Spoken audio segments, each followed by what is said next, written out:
आराम से।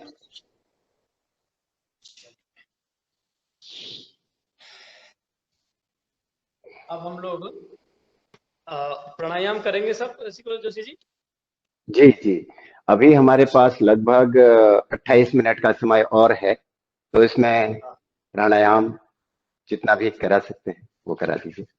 मैं थोड़ा कुछ नया बताने की कोशिश करूंगा आप लोगों को। जी जी। अच्छा, तो प्राणायाम के बारे में जैसे मैंने कल परसों जो हम लोग आपस में जुड़े थे, तो मैंने प्राणायाम के बारे जी में कहा था कि हमारे अगर बॉडी के हम 4 पार्ट कर लें, एब्डोमिनल कैविटी को कर लें, एक चेस्ट कैविटी को कर लें, एक गर्दन को कर लें और एक हमारे हेड रीजन को कर लें, तो जी ये हमारे 4 रास्ते हैं। अगर हम लोग 4 प्राणायाम भी कर लें, प्राणायाम बहुत सारे हैं। जैसे मैंने एक प्राणायाम के बारे में चर्चा करी थी आपको, वशिष्ठ प्राणायाम के बारे में, जी जो हमको बेली ब्रीदिंग भी कह देते हैं, जिसको जिसको हम जो एब्डोमिनल कैविटी ब्रीदिंग भी कह देते हैं, जिसको हम लोग वशिष्ठ प्राणायाम कह देते हैं। यानी पेट को फुलाते हैं, सांस भरते हैं तो, और सांस छोड़ते हैं तो स्क्वीज करते हैं। ये बहुत जी इफेक्टिव है और थोड़ा साइड इफेक्ट लेस बोलते हैं इसको, ज्यादा कपालभाति से। कपालभाति के रिस्ट्रिक्शन शायद आपको पता ही होगा। किसी को कमर जी दर्द ज्यादा होता है तो ऐसे करते हैं, झटका मारते हैं तो कमर दर्द पीछे से दिक्कत हो जाती है हमको। तो उसको थोड़ा सावधान रखना है। जैसे माताएं बहनें पीरियड्स प्रेगनेंसी के समय नहीं कर सकती हैं, और जैसे हम लोग कोई अल्सर है हमारे पेट में तो उसको कपालभाति को नहीं कर सकते, लेकिन वशिष्ठ प्राणायाम को अल्सरेटिव कोलाइटिस में, अल्सर में हम कर सकते हैं।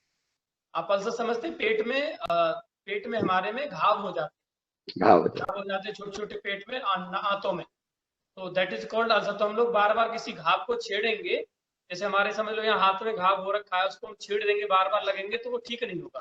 तो ऐसे झटके मारेंगे तो वो अंदर का जो घाव है, कोलाइटिस का घाव है, अल्सर जो बना हुआ है, वो ठीक नहीं होगा।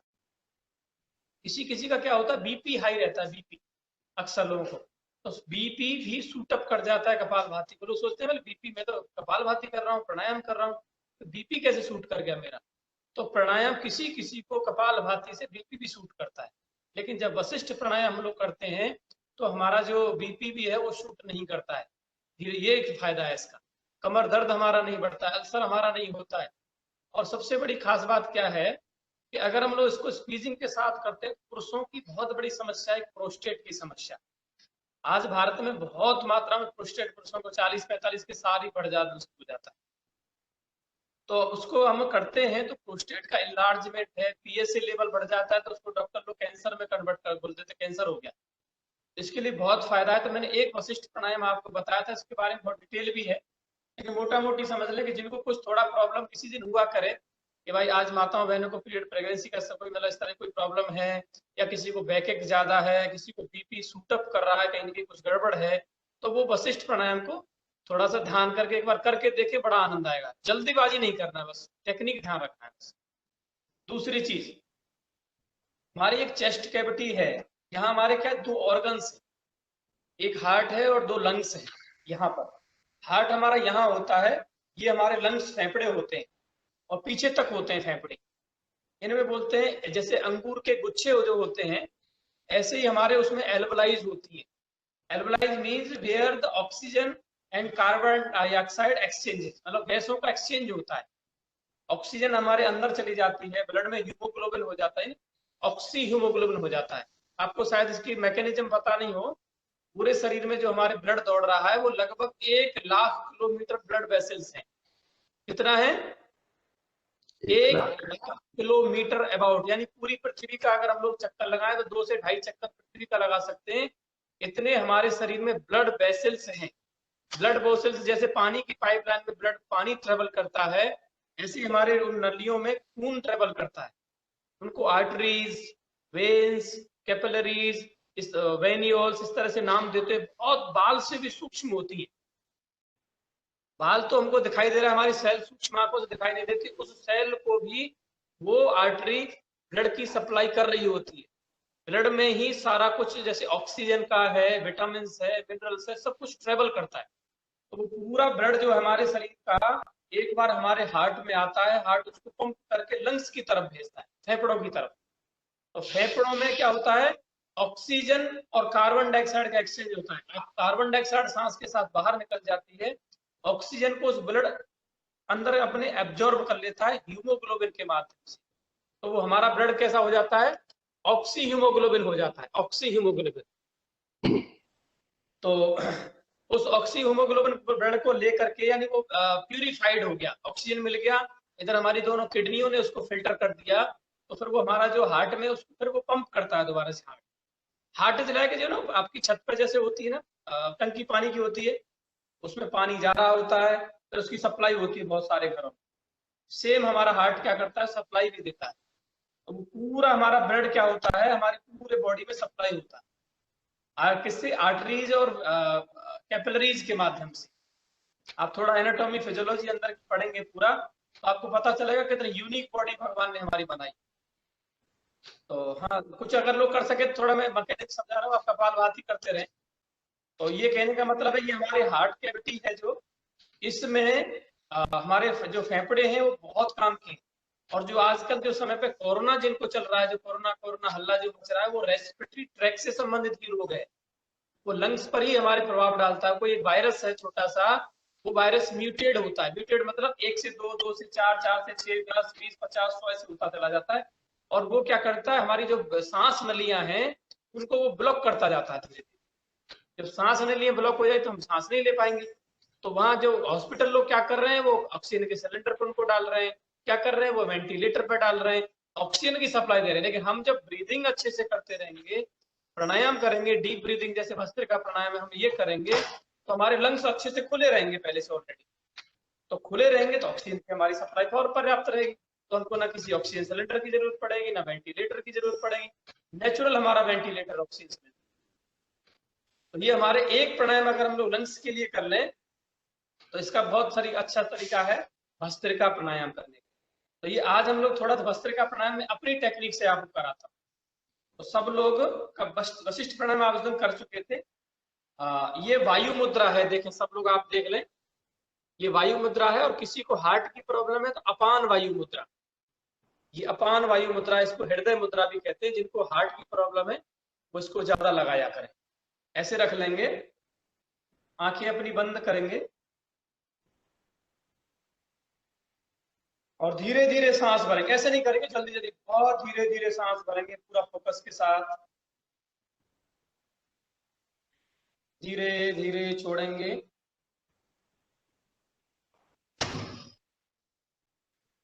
धीरे धीरे भरेंगे।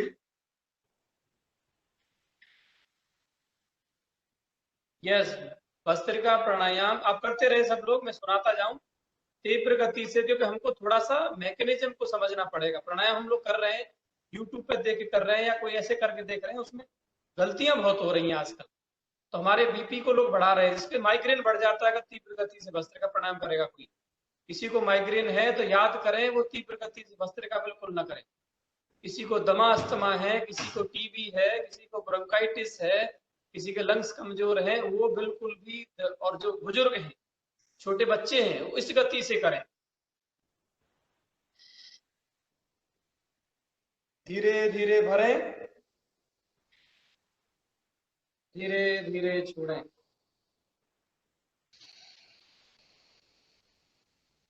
धीरे धीरे भरें। यस, करते जाएं आराम से। और जब भरे तो ऐसे महसूस करें खूब सारे ऑक्सीजन, प्राणवायु, शक्तियां, एनर्जी, मेडिसिन अंदर इंटर कर रही है बॉडी में। और जब सांस को एक्सेल कर रहे हैं तो महसूस करें सब टॉक्सिन्स, गंदगियां, मन की गंदगी, तन की गंदगी सब बाहर आ रही है।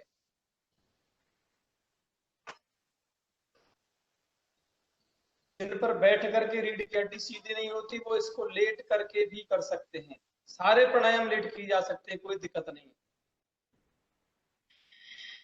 कुछ लोग आपकी टीम में बुजुर्ग हों, इनकी स्पाइन सीधी नहीं, स्पाइन का सीधा रहना बहुत जरूरी है।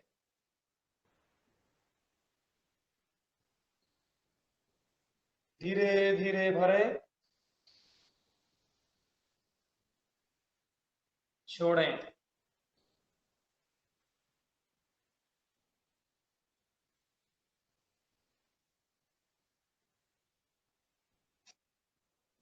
पूरा ध्यान पूर्वक कंप्लीट मेडिटेशन के साथ, क्योंकि जितनी लंबी गहरी सांस लेंगे, लॉन्ग डीप स्लो इजी, उतना ही हमारे अंदर ऑक्सीजन का इनटेक बढ़ जाएगा। जल्दी लेंगे जल्दी छोड़ देंगे तो जिनको ऑक्सीजन की कमी है, जो बीमार लोग हैं, उनके लिए सही नहीं है फास्ट करना, ब्रीथिंग करना। वो धीरे धीरे करें और एक एक सांस को ऑब्जर्व करें कि कैसे मेरे अंदर में एक रोम रोम छिद्र में, एक एक सेल में, एक एक टिश्यू में, एक एक ऑर्गन में, एक एक हड्डी में, एक मसल्स में उसका इंटर हो रहा है कि ऑक्सीजन ही प्राण है। इसी को प्राण वायु कहते थे। इसके बगैर जीवन नहीं है। हम भोजन के बगैर जीवित रह सकते हैं, पानी के बगैर भी कई दिन जीवित रह सकते हैं, लेकिन विदाउट प्राणवायु, without oxygen we can not alive. पूरा ध्यान पूर्वक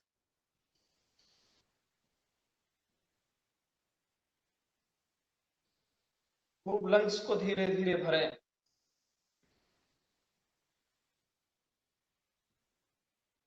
विदाउट एनी फोर्स, कंप्लीट शांति के साथ, कंप्लीट फोकस के साथ।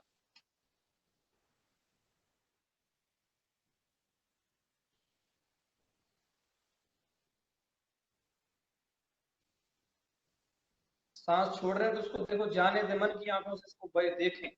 और जाते हुए देखो कितनी गुस्सा निकल के बाहर चला गया मेरी टेंशन स्ट्रेस बाहर निकल के चला गया, मेरी बीपी बाहर निकल के चला गया, मेरे सब तन और मन की बुराइयां बाहर निकल के चली गई, ऐसी भावना।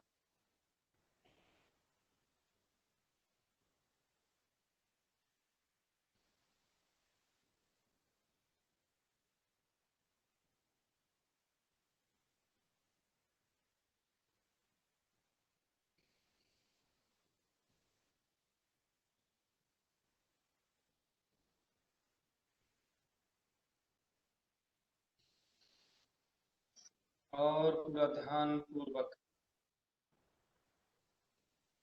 बस। और एकदम शांत होके आंखें बंद रख के उसको फील करें, सहज शांत करें। आनंद की अवस्था, मौन की अवस्था, शांति की अवस्था। हर प्राणायाम के बाद 10 सेकंड, 5 सेकंड, 20 सेकंड थोड़ा रुकें, उसको अंदर हमारी बॉडी में ऑब्जर्व होने दें, उसके प्रभाव का।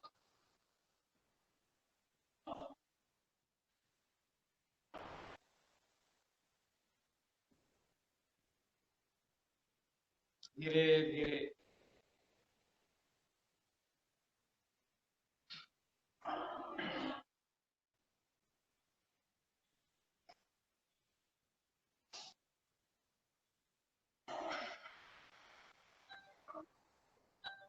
बस रिलैक्स, आराम से हाथों को रब करें थोड़ा सा। हाँ,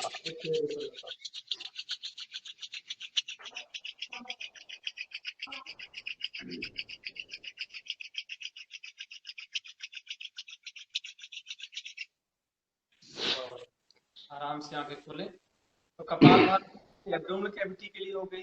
डीप ब्रीथिंग हमारे चेस्ट कैविटी के लिए डायरेक्ट प्रभाव है। इनडायरेक्ट तो हमारे पूरी बॉडी में ऑक्सीजन का लेवल बढ़ ही रहा है, पूरा हमारा जीवन मिल रहा है। अब हमारा जो गला है, इसमें क्या बहुत सारे रोग होते हैं। एक बार रोग सुन लें। जैसे लोग अक्सर थायराइड है, थायराइड में हाइपो हाइपर होता है, फिर पैराथायराइड की भी समस्या होती है, फिर एक फेरेंजाइटिस रोग हो जाता है, एक लेरेंजाइटिस रोग हो जाता है, एक स्लीप एपनिया रोग हो जाता है। मशीन के सीपैप मशीन के सारे लोग सोते हैं, बड़ा मुश्किल जीवन है, नर्क जैसा जीवन हो जाता है। खर्राटे लोगों को स्नोरिंग आती है बहुत भयंकर वाली। ये सब, यहाँ तक गले के कैंसर तक के लिए बहुत अच्छा है सिंहासन, बहुत अच्छा है उज्जयी प्राणायाम। तो इन दोनों में से कम एक सिलेक्शन हमें करें। Prevention is better than cure. तो गले से संबंधित समस्त रोगों के लिए कोई भी एक प्राणायाम करेंगे। जैसे हम लोग अक्सर उज्जयी प्राणायाम करते हैं, तो उज्जयी कर लें या कोई भी एक कर लें, या वाली सिंहासन कर लें। चलिए सिंहासन कर लेते हैं। थोड़ा हंसने में भी हो जाता है, अच्छा लगता है। थोड़ा ऐसी पोजीशन ले लेते हैं उसकी हम। हाँ, और एक दूसरे को डराएंगे अच्छे से। जीभ को खूब अच्छे से बाहर निकालेंगे मुस्कुराते हुए।